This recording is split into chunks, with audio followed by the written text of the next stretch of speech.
A shared derived character is something that evolved long ago but is no longer used by the person today, such as the appendix in the human. Shared primitive characters are characters displayed in a species but are not in that particular clade. A phylogenetic tree represents hypotheses about evolutionary relationships in a group of organisms.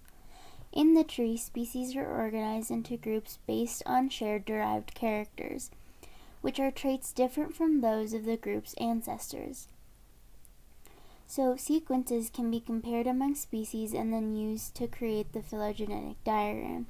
Species closely related have few differences in their sequences, while species less related have more differences. Outgroup comparison shows species that are closely related to monophyletic groups, but not a part of them. By comparing outgroups, one can determine which characters were derived at which branches in the tree. Derived characters show up and they were not present in ancestors, while primitive characters were present. Outgroup comparison shows species that are closely related to monophyletic groups, but not a part of them. An in-group is an individual species or group of species whose evolutionary relationships are under investigation. Biologists use the outgroup to be able to compare and contrast it so they can figure out the evolutionary relationships that the in-group share. And evolutionary relationships are basically just patterns that they can find among the descendant organisms. The differences between a phylogenetic tree and an ultrametric tree are that a phylogenetic tree has branches whose lengths correlate to the number of changes in a specific DNA or RNA sequence. This applies to multiple lineages. An ultrametric tree is a phylogenetic tree, except the branch length correlates to geologic time and does not contain information about evolutionary rates. Systematists use the principles of maximum parsimony and maximum likelihood in reconstructing phylogenies in multiple ways. The way they use maximum parsimony is by looking at the tree with the simplest explanation that lines up with the facts.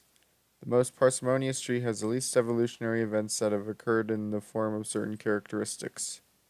Maximum likelihood tree looks at how DNA works and looks at the tree that has the most likely events. Maximum likelihood uses as much information as possible. So this is a phylogenetic diagram, and on it there are a lot of points of branches from which other descendants groups emerge, and this tells us the evolutionary relationships among the descendant taxa are not clear. And that's just because there are so many different groups and different things that branch off that biologists are able to see that there is some evolutionary relationship, but they're not always clear. And taxa is just the plural form of taxon, which is a group of any rank, such as family, class, or species.